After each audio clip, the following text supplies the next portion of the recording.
My name is Moses. In today's tutorial, I'm going to show you how I master my songs. In today's tutorial, I will use isotope ozone 9. I am using Reaper as my DAW of choice today, but you may do the same in any other DAW. Firstly, let's listen to the master track.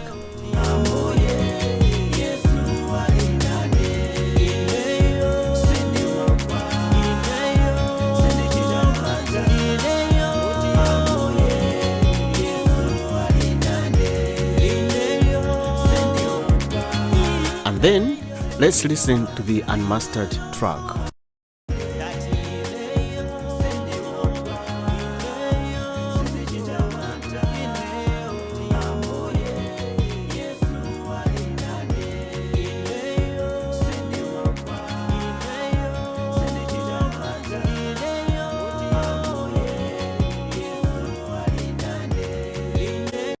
Now, let's go to the mixer view and see our isotope ozone 9. To master my track, I use 5 modules.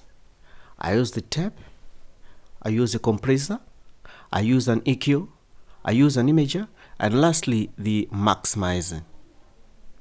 So, let's start with the vintage tape. The purpose of the tape is to glue the mix together. In isotope 9, when I'm using the vintage tape, I go to the preset which is called clarity. I use this preset. I'll bypass it first and then I'll engage it.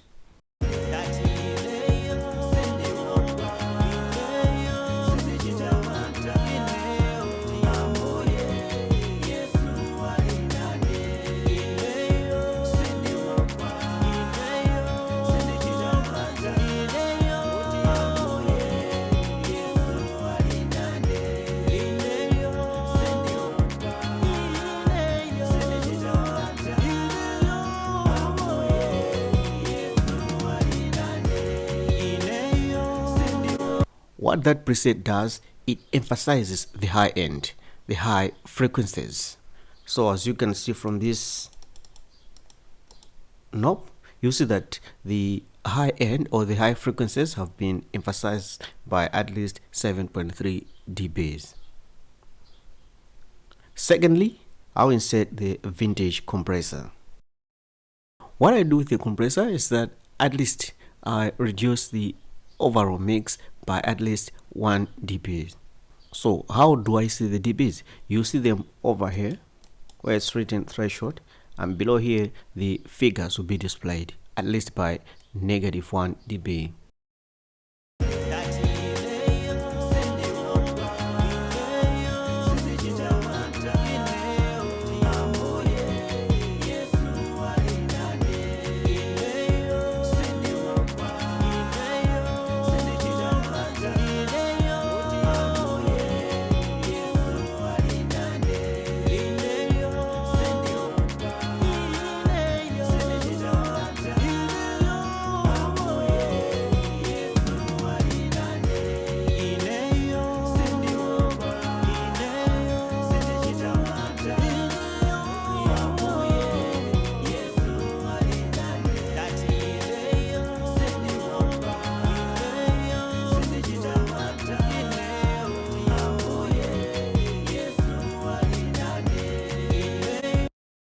Number 3 is I go to the vintage EQ.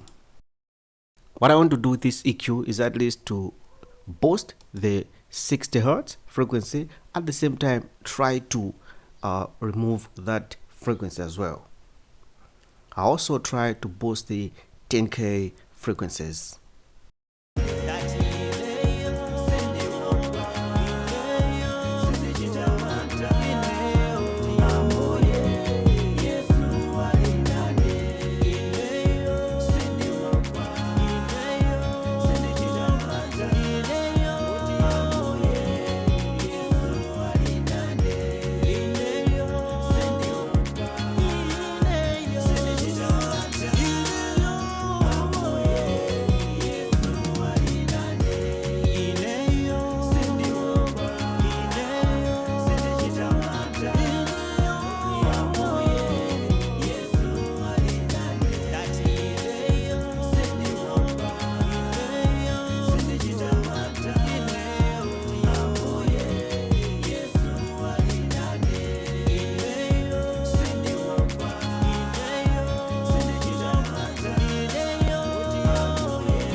The fourth module that I use is the imager. What I do with the imager,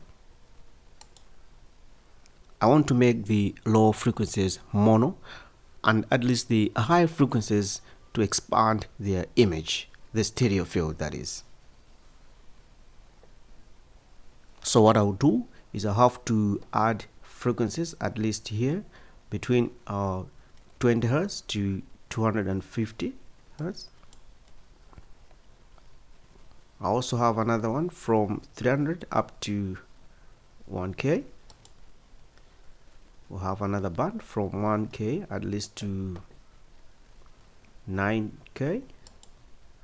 So I have 4 bands there. So what I'll do is the low frequencies, which is band 1, I'll have to reduce the width so that they become mono.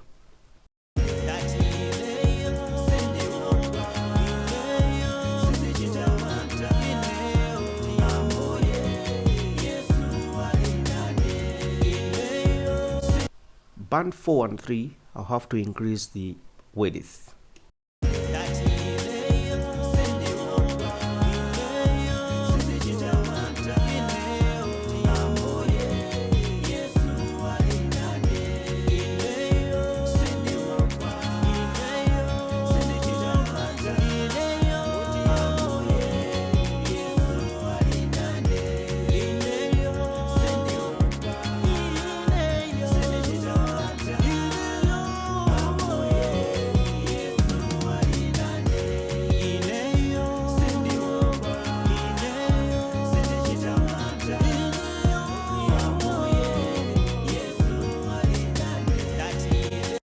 Finally, the last module that I use is the maximizer.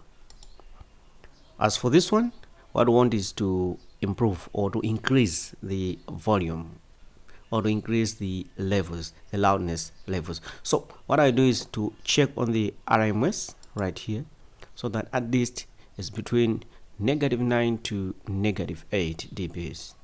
On the mode, I use the IRC4 modding. So what I'll do is I'll have to set the setting to at least or some -1, and then I'll be reducing the threshold up until I see some -9 to -8 on the peak RMS levels.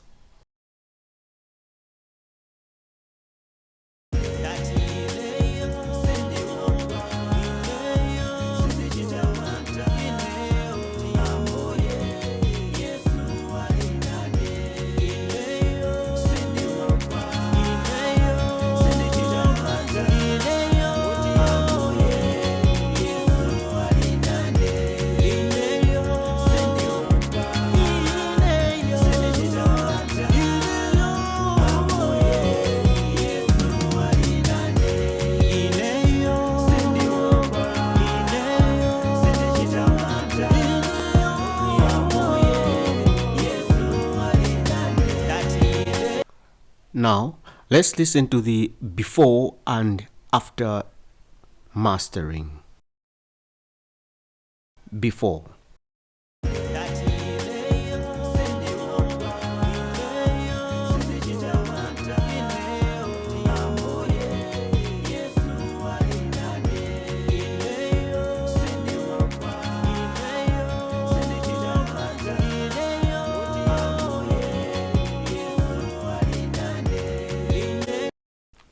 After.